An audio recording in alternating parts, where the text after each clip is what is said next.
welcome to One Flight Down. Welcome to the Terry Isle Tasting Lounge. And welcome to a very special guest. Everyone, say hi to Karl. Hello. Karl brought 4 beers here today. We're not going to drink all 4. No. That's just insane. No, that's just nuts. We're not going to drink 4 beers, but he brought 4 beers. Walk us through the beers, and then we're gonna drink one right away. Okay.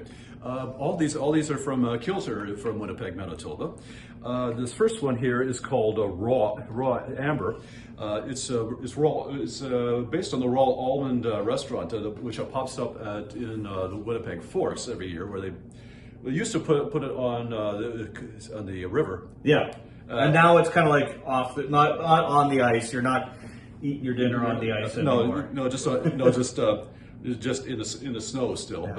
But I'm pretty sure I did a beer once that was associated with Raw Almond, but it was one of the other breweries. Yep. I'm not sure who it was, but it's close up. Can looks pretty good. Yep.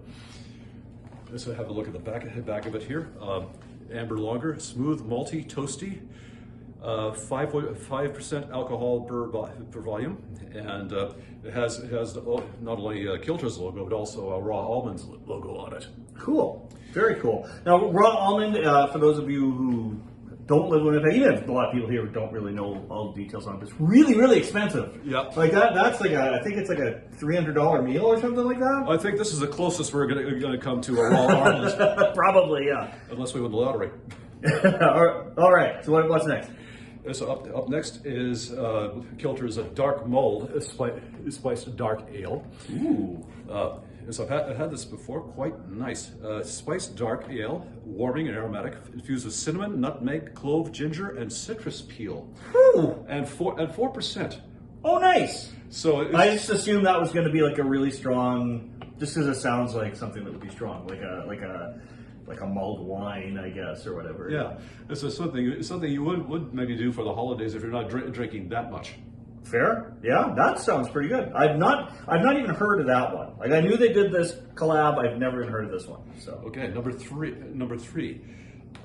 is a cabane à sucre, which is French for sugar shack. which they do in collab with the Festival de Voyageurs here in Winnipeg. There you go, yeah. It's for all things French and Métis and hey ho. Cool. It's maple brown ale, syrupy, maple, taffy, and 5% alcohol per volume. Oh, big shout out to Shane at Shane's Craft Beer Review. Man is like the maple police. If it's not Canadian maple, it just doesn't count, I think. Is it? Hey, Shane.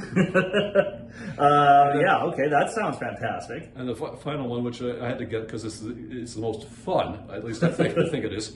It is a dark zone black IPA. This refers to a laser tag game that we had here in Winnipeg a long time ago. Yeah, it's been gone for quite a while. Yeah, it was a whole lot of fun where you got to run around in a maze and shoot people. I'm not going to do the sound effects because yeah, it was like big with like kids' birthday parties, adults' birthday parties. Yep. Yeah. Just maybe the pew pew things from the Star Troopers, but not the church pew pews. No, definitely not the church. Different pew pews. More like pew pew. And you gotta love the sexy black can, right? Like without question. Yeah. And also it almost looks quite a bit like the Great Gig of the Sky, that Alberta Raspberry Sour that was such a good beer, which was previously done by One Flight Down. Yeah, Ed the Madman Cuddy brought me that beer all the way from Transcona. All the way from Transcona. That's right. Yeah, it's way the hell had gone out there. So, but that was a fantastic beer. Yeah, that was like one of my favorites in the last couple of years. The Dark Zone Black IPA, dark, hoppy, and roasty, which is something for an IPA. Aggressively hopped with Centennial, Simcoe, and Sabro hops. It's 6.5%. All right. Hashtag hops for Drew. Okay, so you want to dig into this one? That seems like the thing we should be digging into. I have had a black IPA, but it's been a while, and I can't remember who made it and anything. I know it's not a style a lot of people do. No. Yeah, like I black lagers. I've had quite a few black lagers. Black IPAs, that's different. Yep. And look at this, Karl. Appropriate glassware! As opposed to inappropriate glassware, which we won't get into. No, we won't get into that. No. I don't have any inappropriate glassware. Well, thank goodness for that. Let's crack this open. Sorry, I didn't hit you, did I? No, I listened to the Beer Hunter a long time ago, Bob and Doug McKenzie. Nice. Oh, look at that. Yeah, that looks fantastic. It's a very black. I have to hold it up to the light though. Black. It's midnight on a moonless night. Well, it's fairly fair. I think I won a little bit on that pour, but you know, you got to drive home anyway, right? So, yeah, I do. Oh, hang on. That's my excuse for giving me a little bit more than you. Right. Okay. Oh, you can really smell the hops in there. You can. That smells dank, and like you can't see a thing through that, right? Like, look at that. Nobody's. You're not seeing anybody's face through that at all. That is. Which for me is a good thing. I wasn't going to say anything, Karl. All right. Yeah, that just smells like a dank beer. Yeah. But I like that dank beers. So I'm not going there. Oh, all right. Anyway, well, let's go for a taste. Yeah, cheers. All right, cheers, buddy. Thanks for dropping by with beers. That's just amazing. Yeah. It's cool. Cheers.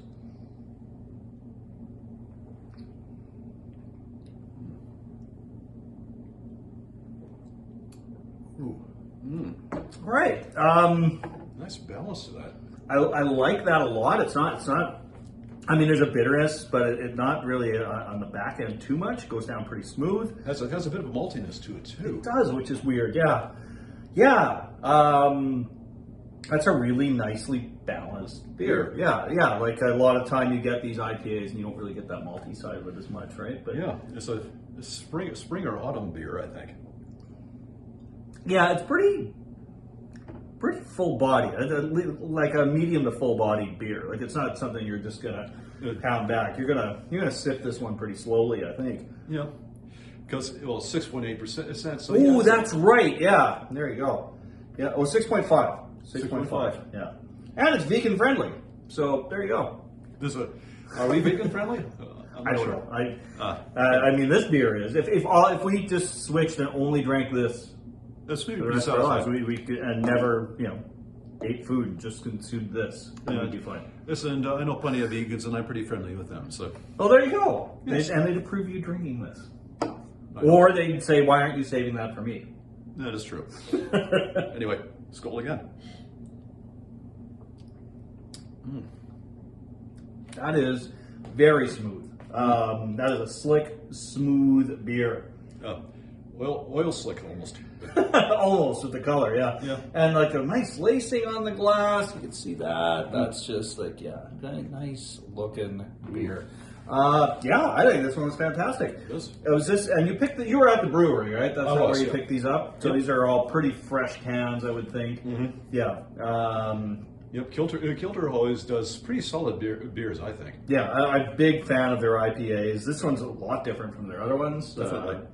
Not as fruit forward as a lot of the other ones. Yeah, but like the juicy, their standard IPA, which is such a good beer. Yeah. But yeah, I'm a huge fan of their stuff.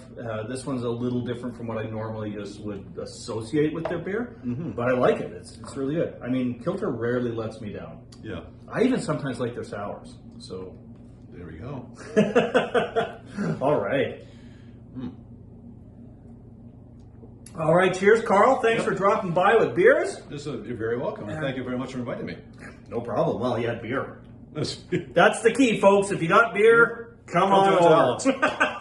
All right, thanks for dropping by, everyone. Cheers. Cheers. I'm tired and I need to go home.